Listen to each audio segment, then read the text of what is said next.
What's up, everyone? Welcome to a special episode of Sports Card Madness. I'm here with Matt Spasta, and believe it or not, between the two of us, we probably know everyone in the industry at every company, and we kind of understand the underground of the hobby. Both Matt and I have very strong thoughts, some of them opposing thoughts, on where the hobby's headed, how CAT scans are going to affect things, and just stuff that you aren't going to listen or see or hear this on your normal channels.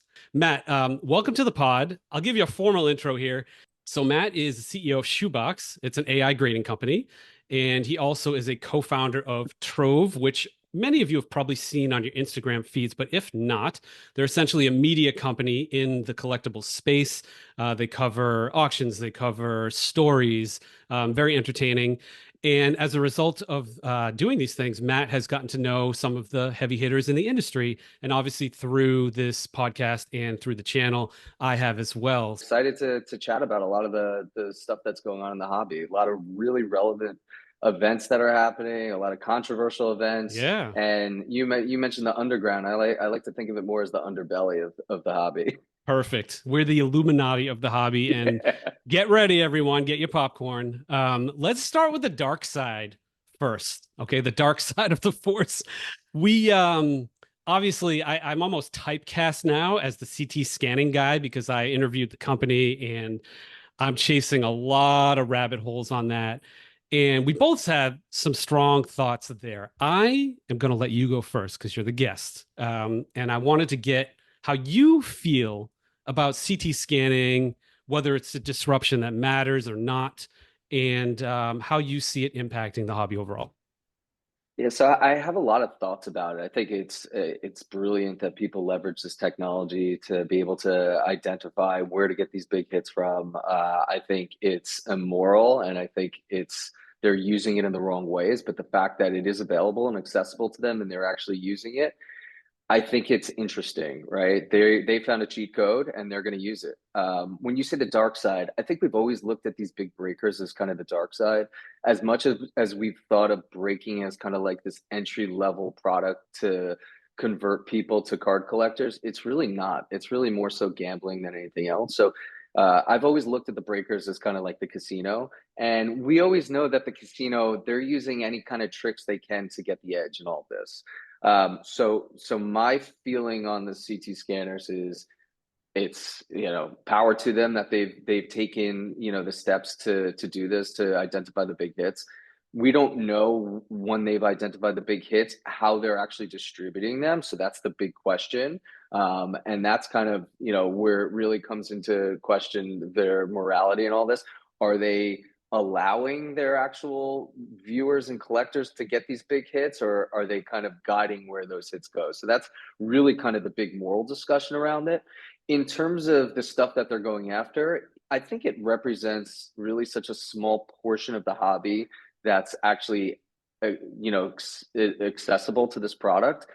We're talking about high-end prism from previous years with big hits in it, and we're talking about stuff like NT. I where I think it's affecting the whole industry. I think it's really only really impacting a small percentage of the industry, and it's really the 1% of the industry that's being impacted. Yeah, I hear that a lot. So there's a lot of influencers saying that, this doesn't matter. It only affects one out of every 100 people, or even one out of every 1,000. The argument I'd have there is that entire industries, entire governments are built on confidence. You've got a dollar bill in your pocket. It's worth a penny and a half in terms of paper and ink, but it's worth a dollar because of the US government's military and its ability to pay back debt. When that starts to teeter, like during the Great Recession and the Great Depression and other times, it can get affected. And so if you look at this ecosystem of the hobby, it's all intertwined. So breakers are doing the volume. They're actually doing the opening. And then the Yeah. cards enter the hobby. You can like hold them and do whatever with them. And then you have influencers talking about it. You have people grading them. And it's a whole ecosystem. If one domino of that ecosystem gets nailed, it will impact everyone in some way. I think that, your point about the casino is valid. But I think of it more as a carnival. You're throwing the darts, but you're getting the small prize every time. There is probably no big prize ticket there. You know what I mean? And that's what I feel like the breaking is turning into. And I don't, I shouldn't care because I don't break and I don't really buy or sell wax. But part of me just cares because I want people to at least know what they're getting into, just a little bit of disclosure and like unfairness. But maybe I'm wrong. But I do think a certain subset of wax, the price is going to get impacted over time based on this. Now, how widespread the CT scanning stuff is, I have yet to uncover, but we're going to find out. Look, I think you're right. I think there's going to be a direct result in secondary pricing. I think, look, after I watched, the Blez outfit, they went through and they hit all those nebulas all in like a 1 or 2 week period. My, my approach to that was like, they must be sitting on so much excess wax from those years that are going to get destroyed now. But it was an amazing marketing ploy for them. Mm. Now that we know they may have been employing a CT scanner, I don't know if it was them or someone else. They may not be sitting on excess wax for all we know. So it may have been a brilliant move on their part. But again, I don't think anything that they're doing is illegal. When you made the analogy about, this being like the US government or this being the Treasury, I think it starts at the top, and I think it starts with Panini. And I think there's really been such a lack of trust in Panini over the last however many years. And I think Fanatics has the opportunity to come in. I think they have the ability to make changes going forward, and they could take steps. We were talking about this previously, and there are ways to hide some of the big hit cards. Putting them maybe on, a card with a QR that you'd have to scratch off and you wouldn't know it's on. Actually, I don't know. Maybe the scanners could see through, scratch offs and things like that. That's I the don't number know. one question I get is can you see through scratch tickets? I haven't even asked them that. But yes, they are pivoting towards prevention and detection. Unfortunately, the short answer, and I've spoken with people at Fanatics, like literally the engineers there is no short-term answer other than redemption cards that are boring, which is why they're kind of flummoxed. So it'll be interesting. But no, go ahead. Yeah, and look, I look at where we are in the hobby right now, and I think Fanatics has this really big opportunity to fix a lot of the things that were broken. I think we may have a few years before we kind of get through it, but I think this is a pressing issue right now. I think braking has been a pressing issue. I mean, we already know that braking is a negative EV experience. Like you're going into it knowing you're going to lose money, but that's like most people. There's always that hope you're going to make money, right? You Yeah. walk into a casino knowing there's a good chance you're going to lose, but hoping you win.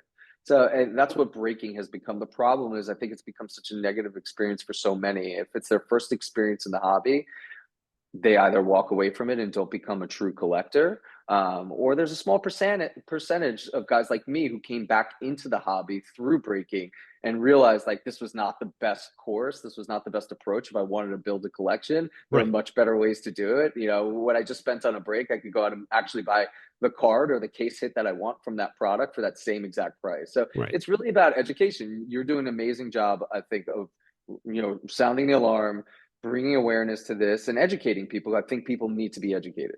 Yeah, I mean, I think two things are going to happen. So I always think about when I analyze an industry, which I did all the time as a management consultant, I think of like, what's the first order effect, the second order effect, and the Yeah. third order effect, right? So the first order effect is people don't trust wax and the wax price drops, right? What's the second order effect? Well, if you anticipate a drop, it may actually be in your best interest to open it.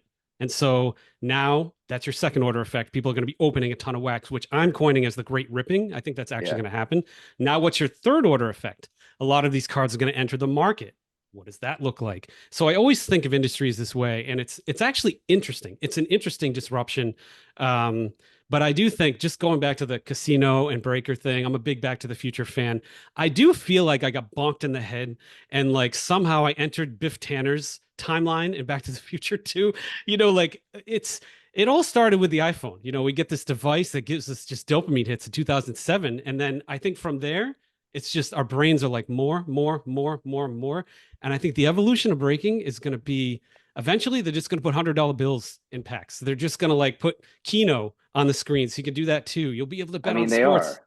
Yeah, They it's crazy. basically are already. I mean, like, I think if you go on any of these breaking platforms, it's gone from breaking wax to now ripping open these slab packs and these mystery boxes and things. And like, again, it's just more ways to tilt the scales. And it's like the odds are always against you, but you're always chasing that big upside play, which is that one hit, the one in 1,000 or the one in a Yeah. million. Yep.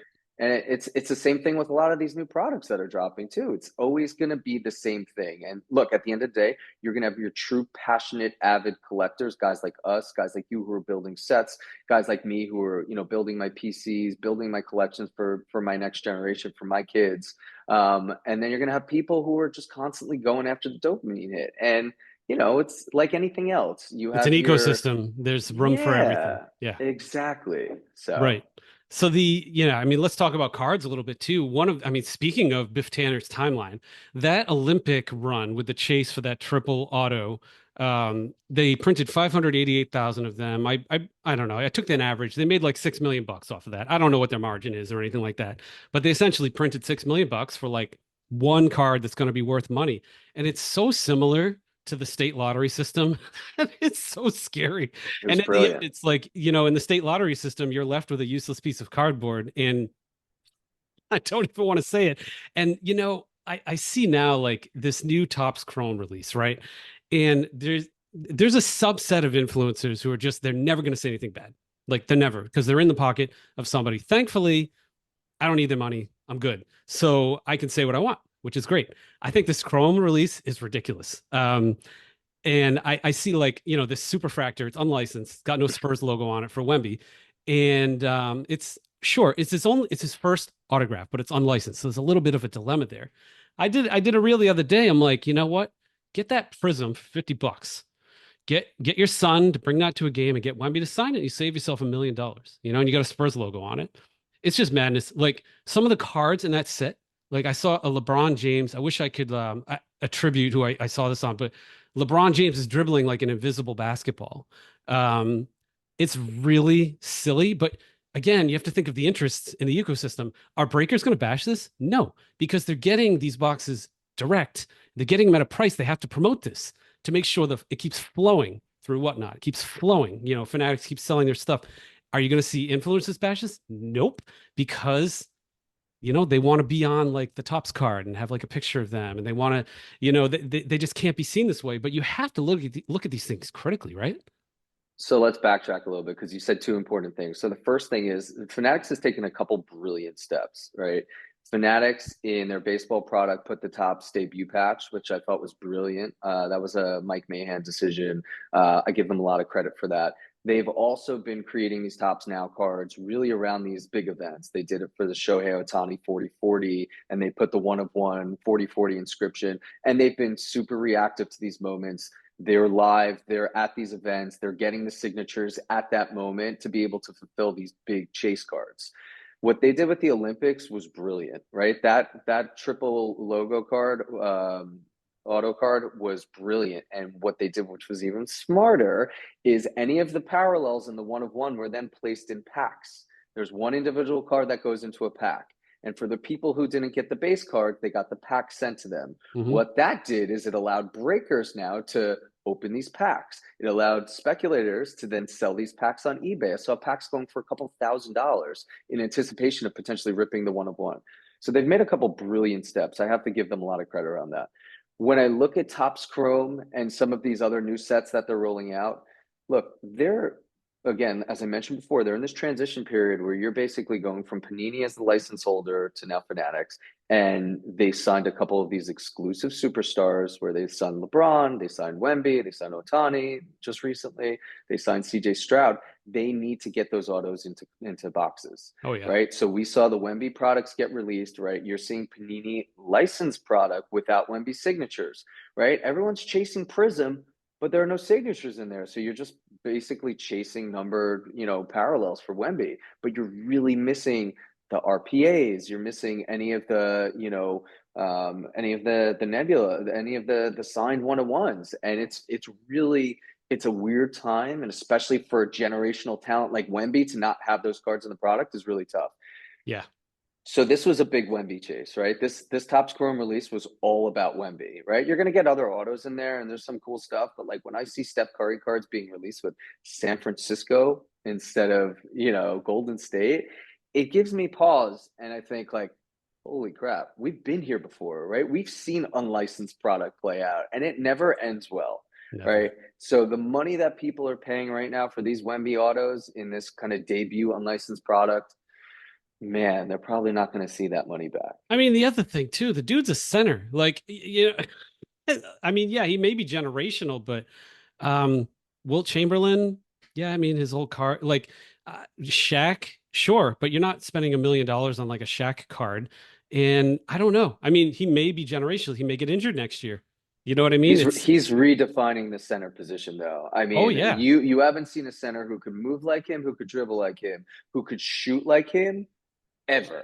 And, this kid is sub 20 years old right now. He's yeah, going on the national stage for France and he's playing against you. Like, what he's doing is already unprecedented, right? When sure. Giannis came into the league at kind of like that size and with a lack of muscle, you're like, man, this guy's gonna be dangerous when he puts on muscle. Like, think about where Wemby's gonna be in 3 years.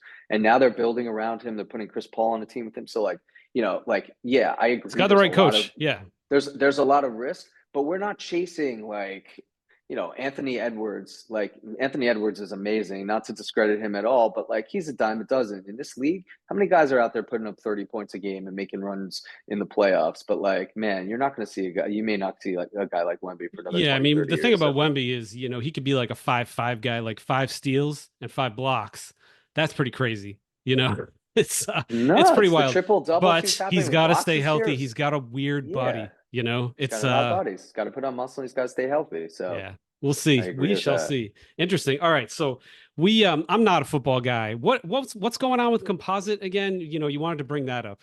Yeah, so composites similar to this top scoring product. They had to roll out a football product to get CJ Stroud autos. CJ Stroud is an exclusive Fanatics signer. So they put out the first CJ Stroud autograph card, unlicensed again.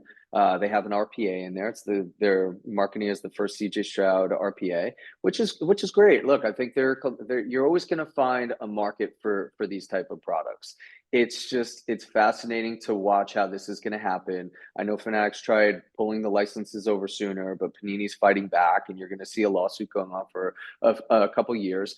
But it's just going to be interesting to see how the market evolves for unlicensed autos for guys who are not signing for the licensed product right now. So you're not seeing CJ Stroud's in Prism, you're not seeing Wemby's in Prism, Wemby autos and CJ Stroud autos. So Fanatics is capitalizing on the opportunity, and they're like, hey, we need to kind of justify the money that we're paying these guys to be exclusive signers by putting some cards out with them, and they're doing it. So they're doing what they need to do.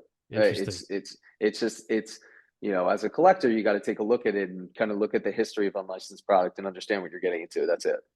So, all right, yeah, let's close this out with some advice for the average collector. I will go first. I'll let you go first since you're the guest. Go last since you're the guest.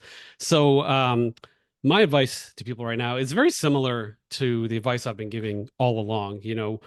I'm a vintage guy for a reason. It's something that became valuable. It wasn't made to be valuable. It's scarce. And then when it's autographed, it's even more scarce. That's why I primarily only collect autographed vintage cards, with the exception of some Celtics players, something like that in modern. So if you really love modern stuff, be very careful. Look at the 8,600 variations out there of something. Look at the 20,000 one of ones, and just think about what you're buying and just understand what you're doing. If you're buying a flip, cool. Just be ready to. But also understand how much of this stuff is being printed. And also, when it comes to breaking, you know, don't be stupid. Like, realize that that is a business to make money. And the only way they're going to make money is by smoking about 80% of you and going to keep the 20%. That's about the margin. So just be careful who you're breaking with, what you're breaking. And my biggest thought, you may disagree with this, is any box of any kind that's not direct over $5,000, don't touch it. Don't touch it for a long time. All right. What are Now, your closing definitely. thoughts, man? Yeah, I just to add to that, now, post everything we know about the scanning, like, yes, be very wary of those boxes. State of the hobby. So over the last month, I spent time at the National, I spent time at Fanatics Fest. The hobby is alive and well. Cleveland was amazing. The national was great. It was one of the biggest nationals I've been to in the last several years. And then Fanatics Fest was such a surprise to the upside. I keep telling everyone who thinks Fanatics is the evil empire and they're destroying the hobby that anytime you could have a guy of Michael Rubin's caliber, it's worth $1 billion, who's spending tens of millions of dollars to go and market our industry, it's going to be great for the industry long term in terms of the health of the industry, right? That's the first thing. The second thing is, when you look at how the industry is changing, just as you were talking about from a supply demand standpoint, right? You need more demand in the space to soak up a lot of the supply, and we're seeing a lot of new supply come on. So what Fanatics Fest is doing and what Fanatics is doing, they're trying to convert the casual sports fan and the next generation collector to a card collector and a hobby enthusiast. And I think they did a really good job. I kind of looked at the Fanatics Fest. It was like this long funnel. You started at the beginning with all these shiny, things like influencers and entertainers and athletes, and you make your way through the floor and you end up at the card area, and you're so kind of motivated by everything you just experienced that you're like, I want to become part of this hobby if you weren't already. So I thought they did a really good job there. And on the supply side, yeah, the next couple of years is going to be really tough. I don't think there's any end in sight in terms of supply. As we're talking about unlicensed product, there's going to be a flip that happens when Panini starts issuing all of their products as unlicensed. And there's going to be a time where people don't realize that they're buying Panini Prism stuff that's unlicensed, and they think they're buying a licensed product. They're like, man, this just got really cheap. And then on the other side, they're going to be seeing Topps Chrome that's actually licensed. It's going to be confusing, and there's going to be an education process that needs to happen. But in the meantime, with all of the products being released, unlicensed and licensed, you're going to see a huge supply glut, and it's going to require a heavy amount of demand to come in to really soak up a lot of that supply to support market prices. In terms of the overall state of the hobby, I think we're in an okay place. I think it's going to take a few years as this transition is happening for us to really get back into a better place. But I think it requires guys like you who are creating awareness and educating, what we're doing at Trove around storytelling and really helping guiding people for people to really understand, where they should be buying, what they should be buying, how they should be collecting. My advice to people is always like, similar to you, it's like have a goal in mind. If you're trying to create a set, right? If you're trying to create an aspirational collection, if you're trying to build a PC of someone, like those are the ways to go. If you're a speculative collector too, and you're just transactional, be smart about things. It's like pretty easy to, know what's coming in May, June time. People are going to start buying up football and the season's going to hit. And all of a sudden you're going to see a guy like Tua go off in the first month, and you're going to have an opportunity to sell things at like, 50% higher, 2x higher. So just be smart about how you approach things. If you're speculative and you're transactional, use those moments in time to start building inventory when, before the season starts. And it's a pretty cyclical market, and people could get smarter at that. All right, Matt, how can people find Trove? How can they find more information about your AI grading company? How can they follow you? Yeah, for sure. So Trove, you can find Trove on Instagram, TikTok, and across multiple platforms at Find Your Trove. Shoebox on Instagram at Get Shoebox. You could also follow us on Twitter at Shoebox AI. You could follow me on Twitter at Matt Sposta. That's one T MATSPOSTA. Sorry for all the plugs, but I didn't get to talk about Shoebox much, but we'll have you back on to do that. This was more of a yeah. rant that we wanted to record. Yeah, absolutely. But I think grading, AI grading, and bringing objective grading to the marketplace, I think is really important. I think what PSA has done to really bring, safety and security to marketplaces is really important. So I think grading is a huge element and layer to a lot of the stuff that we're talking about today. I think that's part of the next level conversation. But for the entry level people coming in and buying carts, know what you have, know what you're buying, and just be responsible. And never invest enough that you'd be uncomfortable losing. Of course, that's common sense for everything in your life. Don't ever overextend yourself. And kind of the moral of the story is collect what you like, do what you like. All right, that's the pod, everyone.